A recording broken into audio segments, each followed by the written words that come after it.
안녕하세요, 한창원 변호사입니다. 오늘은 이혼율이 높은 사람 유형에 대해서 알아보겠습니다.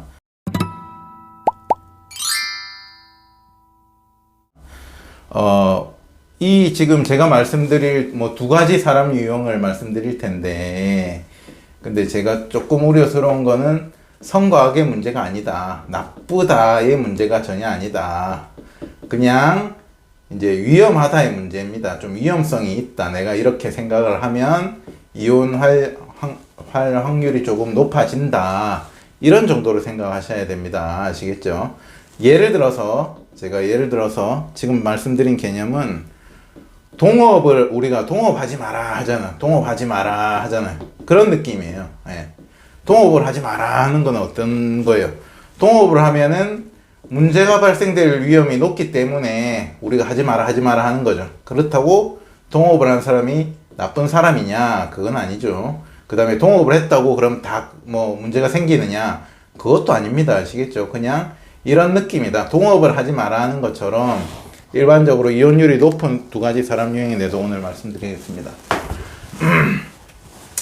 이게 제가 이제 이혼 전문 변호사다 보니까 아무래도 이혼하시는 분들 많이 만나고, 또 소송 상대방도 많이 만나고 하니까 좀 느껴지는 부분이고, 해석은 저의 아주 주관적인 면이 들어가 있기 때문에 그냥 참고하시고 흥미 위주로만 그냥 봐주세요. 일단은 우리가 이제 첫 번째 유형은 똑똑이 유형입니다. 똑똑이. 제가 이혼소송 상담하면서 우리 변호사님, 우리 배우자가 너무 순하고 어리석고 멍청해서 내 이혼하겠다는 사람 단 한 명도 못 봤어요. 그죠? 단 한 명도. 그렇게 해서 나보다 더 멍청해서 내 이혼하겠다는 사람은 없어.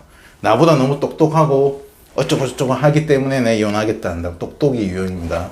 이혼율이 높다. 근데 똑똑하다는 게 우리가 학식이 높다 이런 느낌보다도 제가 해석하건데 이해타산적인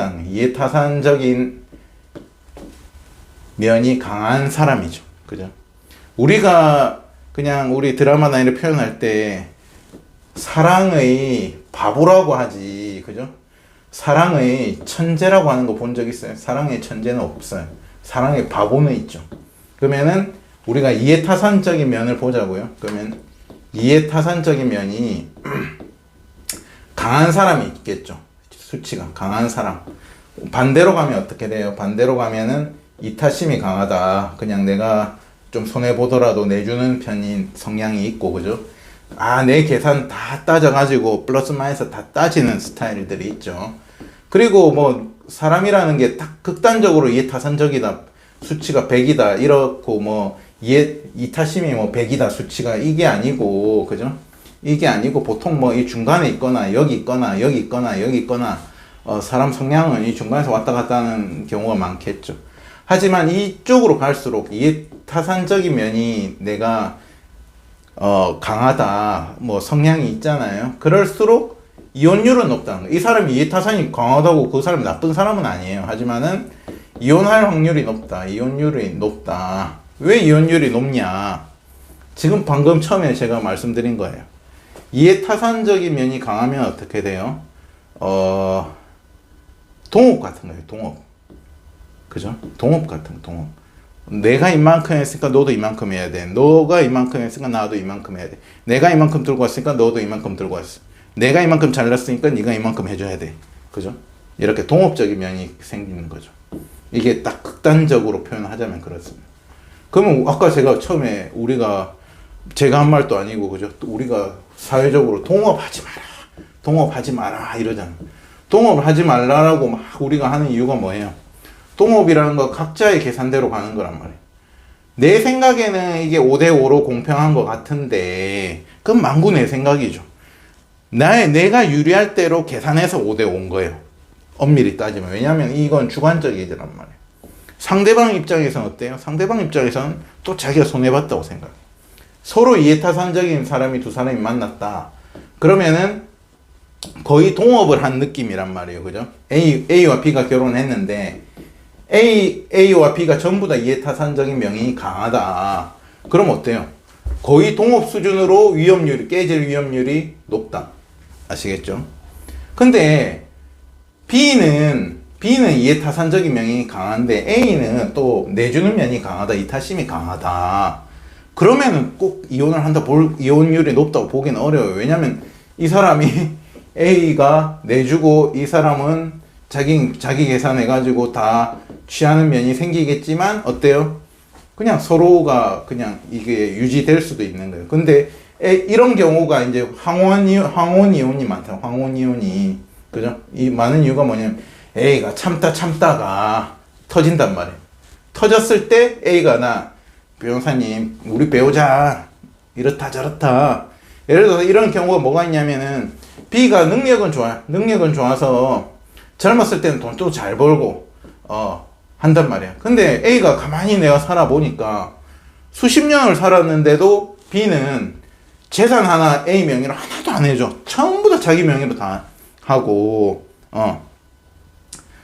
내가 평생 나이가 들어가지고 B 모습을 보니까 아이고 내 평생 가봐야 저 사람한테 내 콩고물도 안 떨어지고 나는 맨날 서비스만 해주다가 볼장 다 보겠구나. 그래서 이제 황혼이혼 무렵에 우리 배우자가 엄청나게 똑똑한데 이러면서 걱정하시면서 소송하시는 유형이 여자 쪽이 주로 보면 이쪽에 와 계시고 이 남자 쪽이 이쪽에 계시는 경우가 많고 반대도 있습니다. 반대도 뭐 여자 쪽에서 이해타산적이 너무 강해서 남자분이 뭐라 생각하냐면 처음에 다 내주다가 나 진짜로 이제 더 안 살고 싶다. 나 재산분 이런 분은 와가지고 남자분이 와가지고 뭐라냐면 여자분이 엄청 이해타산적이. 그럼 나는 배우자가 똑똑하니까 재산도 많아. 아내분이 재산도 많아. 근데 재산도 변호사님 나버리고 나 다 필요 없고 그냥 이혼만 해주세요. 이런 경우가 있어요. 아시겠죠? 그리고 뭐 이런 면이 생긴다. 우리가 지금 그 다음에 그 사회적으로 문제되는 사건이 뭐예요? 계곡살인 사건이 계곡살인 사건. 살인 사건. 이거는 그냥 일반적인 이 수준으로 보면 안 됩니다. 이거는 어때요? 이쪽에서, 이 가해자 쪽에서 이 계곡살인 사건이 뭐 사실관계가 진짜라고 하면은 언론에 보도된 내용이 진짜라고 가정했을 때는 가해자 쪽에서 단순히 이해타산적인 면이 강한 게 아니고 거의 악심이 있는 거야. 악심이 이 정도 수준이 아니고 이거는 나쁜 게 아닌데 나쁜 마음이 있는 거죠. 그죠? 그러니까 남자 쪽은 어때요? 이 피해자 쪽은 어때요? 다 내주는 스타일이란 말이에요. 이 피해자가 바보라서 이렇게 사는 게 아니에요. 아시겠죠? 근데 이 사람이 성향이 이렇고 우리가 일반적으로 남남대 관계는 어때요? 남남대 관계에는 그런 게 없는데 부부 관계나 애정 관계로 들어와 버리면 어떻게 돼요? 어느 정도 게 되잖아요. 그냥 자기 성향대로 간단 말이에요. 그럼 이 남자 쪽에서는 계속 이 퍼주기만 하고 내가 하다가 결국에는 이제 살인 사건까지 발생하는 이런 문제도 있다고 봅니다. 어쨌든 그렇다. 그래서 첫 번째는 똑똑이 이해타산적인 면이 강한 사람일수록 이혼율이 높을 수밖에 없다. 그것은 곧 우리가 말하는 동업이 쉽게 깨질 우려가 있다는 거와 같은 느낌이에요. 그죠? 그 다음에 A와 B가 만나서 결혼하는데 A가 B가 둘 다 이해타산적이라면 처음에는 자기들이 계산이 맞는 것 같아서 결혼을 합니다. 하지만은 살다 보면 생각이 달라지죠. 내가 손해본 것 같고 그러면은 깨지기가 쉽다. 그래서 이해타산적인 면이 강한 사람일수록 이혼율이 높다. 두 번째는 의존입니다. 의존이. 이 경우에 이혼율이 굉장히 또 있어요. 의존이라는 건 뭐냐면 그냥 제가 붙인 말이고 우리가 A와 B가 결혼을 해요. A와 B가 결혼하는데 A와 B가 결혼을 하면 어때요? 서로 주체성이 있어야 돼요. 주체성. 성인이니까. 성인이 결혼할 거 아니에요. 그죠? 주체성. A가 B가 좋다. A가 좋다. 이렇게 결혼하면 되는데 이 중에 한 사람이 주체성이 없어. A는 B가 좋기는 해. 그리고 A가 나쁜 사람도 아니고 좋은 사람이야.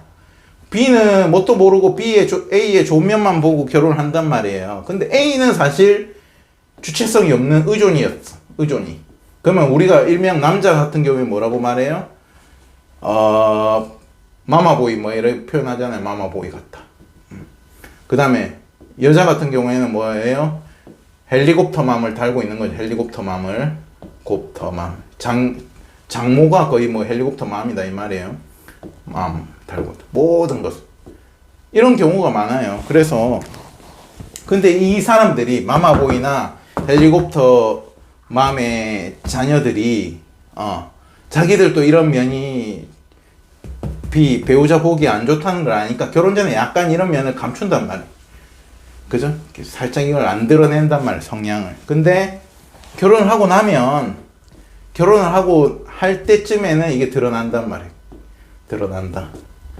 이게 중요한 건 뭐냐면 A와 B가 결혼을 하는데 결혼을 하겠다는 의사와 이게 의존이들의 특징이 결혼을 하겠다는 의사 내지는 이혼을 하겠다는 의사가 A의 의사가 아니에요. A의 의사가 아니고 A가 의존하는 이게 부모일 수도 있고 뭐 누나일 수도 있고 뭐 동생일 수도 있고 그런 거예요. 그래서 어쨌든 이 가족일 가능성이 가장 높죠. 가족일 가능성도 있고 예외적으로는 어느 친구도 있어요. 남자인데 어떤 친구에 완전 종속돼 있는 사람들도 있어요. 어쨌든 의존이 스타일들은 상대 배우자가 보기에는 어때요? 그냥 이 사람은 착하단 말이에요. 이 사람은 착하고 좋단 말이에요. 그러니까 잘 모른단 말이에요. 근데 나중에 나는 착하고 좋으나 우리 엄마가 이혼을 했으니까 너랑 이혼할래. 이렇게 하면 이제 머리가 아프죠. 그 다음에 부부 간에 결혼을 해가지고 시시콜콜한 이야기가 전부 다 부모든 이 의존하는 사람한테 다 넘어간단 말이에요. 그러면 사실은 B 입장에서는 A와 사는 게 아니고 A 플러스 알파와 사는 거란 말이에요. 이것도 그러면 왜 이혼율이 높냐? 아까 동업은 어때요? 동업은 A와 B가 동업을 했어. 그 서로 이해관계도 맞니 안 맞니 계산을 따지는데 심지어 한 사람이 더 늘었어. 이게 여러 사람일 수도 있고, 그죠? 그럼 이 사람들의 이해가 다 맞아야지 이 결혼이 유지가 되는 건데, 그죠? 이 사람들의 이해가 다 맞을 수가 없다. 처음에는 맞아 보여서 결혼을 좋다고 하지만은 살다 보면은 A는 가만히 있었는데 이 배우자에 대해서 이쪽에서 욕을 한다거나 뭐가 부족했다거나 섭섭했다거나 하기 시작하면은 A가 자기 결혼을 했으면 그 배우자 A와 B가 각자 집안은 각자가 어느 정도 컨트롤하고 정리할 수 있는 수준이 돼야 됩니다. 근데 그게 안 돼버리면 영향이 온다는 거죠. 우리 엄마가 막 이야기하면 B도 그래 내 저 남자랑 왜 살지 이러기 시작한단 말이에요. 그러면은 이혼이 될 확률이 매우 매우 높아진다. 특히 과거에는 어때요? 과거에 우리 드라마에서 보면은 전부 다 여자 쪽은 잘 없고 거의 여자는 어때요? 여자는 예전 시대입니다. 예전은 출가 외인이라고 해가지고 우리 집에서 이제 시집 가면 신경도 안 쓰겠다 이러고 표현도 시집 간다고 표현하잖아요. 그죠? 그 다음 남자 같은 경우에 이게 문제가 됐죠. 마마보이 이래가지고 마마보이 문제가 됐네. 근데 현대사회로 넘어오면서 어때요? 남녀평등 사회가 되면서 이런 개념이 다 없어져 버리고 양쪽 다 남자든 여자든 이런 위험성이 높아지고 특히 집값이 비싸잖아요. 비싸니까 젊은 사람들이 다 자수성가해서 자기가 벌어가지고 집도 사고 하면 되는데 그럴 수가 없잖아요.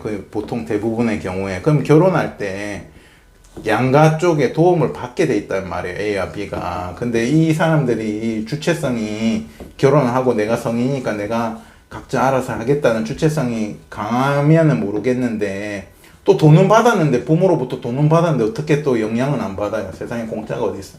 부모한테도 마찬가지입니다. 내가 돈 받고 재산 받으면은 그 영향을 미치게 돼요. 근데 이 주체성마저도 약하다. 우리 엄마 하는 스타일이다. 그래 버리면은 아까처럼 상대방 배우자 입장에서는 A와 사는 게 아니고 A 플러스 알파랑 사는 느낌이 들기 때문에 결국에는 이혼할 확률이 높아진다.